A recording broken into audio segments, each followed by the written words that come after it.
Hi, it's Colleen from Self-Discovery Through Art. That's self-discovery, THRU art.com. And I am both a depth psychologist and an artist, a mixed media artist and intuitive artist. And I'm also a writer, a soul collage facilitator, love photography and nature. So those are all things that I'm going to be talking about on this YouTube channel.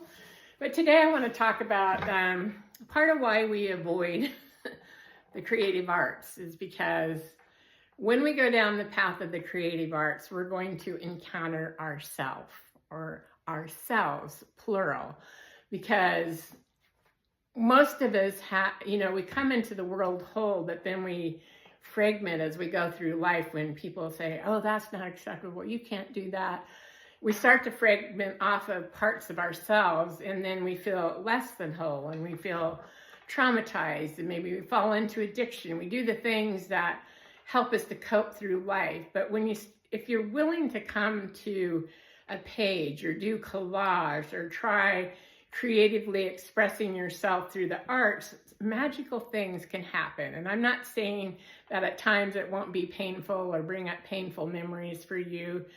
But it can heal your life, expand your story, and awaken your creativity in ways that you can't even imagine right now. At least that has been my experience. So I wanted to address this piece as, here's what happens when we start to do art, especially if we start to do art from this internal place, and we just allow ourselves to sort of be raw when we come to the page, is that we're going to run into the various parts of ourselves. And some of those parts of ourselves are wounded. They are raw. They don't necessarily want to be known, but now I'm painting them, and all of a sudden they're here. And now I'm feeling stuff and like, oh no, what am I going to do? But when we give a place for our orphan parts of ourselves to be, we heal those. I don't know if you remember the story of the 13th fairy, but the princess is having a wedding, and there's 13 fairies, but there's only 12 plates, so one doesn't get invited.